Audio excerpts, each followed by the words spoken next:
दिल्ली में 70 विधानसभा सीटों के लिए मतदान सुबह से जारी है। वहीं उत्तर प्रदेश में भी मिल्कीपुर विधानसभा सीट पर उपचुनाव है। इसमें बहुत सारी कंफ्यूजन है। तमाम लोगों के पास वोटर आईडी कार्ड नहीं है। तो क्या हो अगर आपके पास वोटर आईडी कार्ड ना हो तो क्या आप मतदान नहीं कर सकते? इसी तमाम तरह के संशय को लेकर चुनाव आयोग ने दस्तावेजों की एक लंबी लिस्ट जारी की है कि अगर आपके पास वोटर आईडी कार्ड नहीं है तो इसका मतलब यह नहीं हो सकता कि आप मतदान ना दे पाए, लेकिन उसके लिए आपका नाम वोटर लिस्ट में होना जरूरी है। और उसके साथ ही कोई भी जो चुनाव आयोग ने दस्तावेजों की लिस्ट जारी की है उनमें से किसी एक पहचान पत्र को अपने साथ ले जाकर के आप मतदान केंद्र पर जा सकते हैं। वहां के जो बीएलओ अधिकारी है, जो वहां पर टीम बैठी हुई है, उस टीम को दिखा करके आप अपने मताधिकार का प्रयोग कर सकते हैं। तो वो 12 ऐसी लिस्ट चुनाव आयोग की ओर से जारी की गई है। वो 12 आपके पहचान पत्र क्या हैं वो एक बार आपको बता देता हूं। अगर आपके पास वोटर आईडी कार्ड नहीं है और आपका नाम वोटर लिस्ट में लिखा हुआ है तो आप अपने पासपोर्ट के जरिए मताधिकार का प्रयोग कर सकते हैं। आप ड्राइविंग लाइसेंस के जरिए कर सकते हैं। केंद्र सरकार, राज्य सरकार, public sector unit, public limited company के अगर आप एम्प्लॉय हैं और आपके पास उसका आईडी कार्ड है तो आप उस आईडी कार्ड को अपने साथ ले जाकर के वोट डाल सकते हैं। वहीं सांसद, विधायक, एमएलसी द्वारा अगर आपका कोई सरकारी फोटो पहचान पत्र जारी किया गया है तो आप उसे अपने साथ ले जा सकते हैं। बैंक या पोस्ट ऑफिस से जारी हुआ कोई फोटो सहित अगर आपके पास पासबुक है, जो अमूमन तमाम लोगों के पास होती है, बशर्ते उस पासबुक पे आपकी फोटो चस्पा होनी चाहिए, तो उस पासबुक को ले जाकर के आप वोट डाल सकते हैं। अपने पैन कार्ड को ले जा सकते हैं। रजिस्ट्रार जनरल ऑफ इंडिया का कोई नेशनल पॉपुलेशन रजिस्टर, इसमें अगर आपका ये कार्ड बना हुआ है, इस कार्ड को आप अपने साथ ले जा सकते हैं।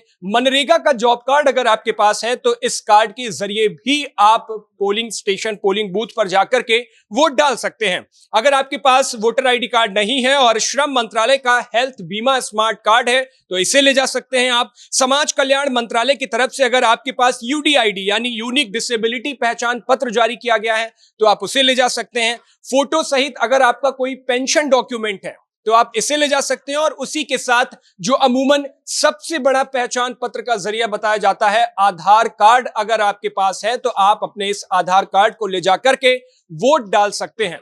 लेकिन इसके लिए सबसे जरूरी शर्त यह है कि आपका नाम वोटर लिस्ट में होना जरूरी है और उस लिस्ट के जरिए, उस लिस्ट में अपना नाम दिखा करके इनमें से 12 दस्तावेजों में से किसी एक दस्तावेज को आप अपने साथ ले जाकर के वोट डाल सकते हैं। अगर आपका वोटर आईडी कार्ड इशू नहीं हुआ है, नहीं हो पाया है और आप तक नहीं पहुंच पाया है तो उसके बिना इन पहचान पत्रों को ले जाकर के आप वोट डाल सकते हैं। आपको बता दें कि दिल्ली विधानसभा में वोटिंग सुबह 7 बजे से जारी है और शाम 6 बजे तक वोटिंग होगी।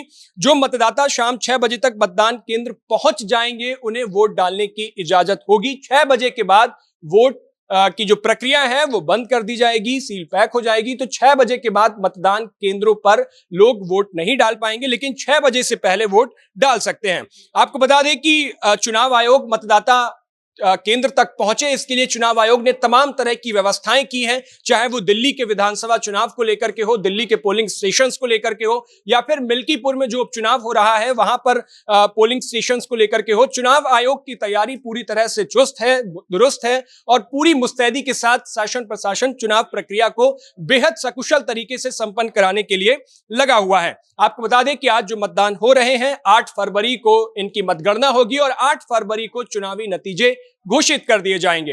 तो आपको ये जानकारी कैसी लगी हमें कमेंट बॉक्स में बताइएगा जरूर। दिल्ली चुनावों से जुड़ी पल पल की अपडेट के लिए देखते रहिए भारत एक्सप्रेस। शुक्रिया।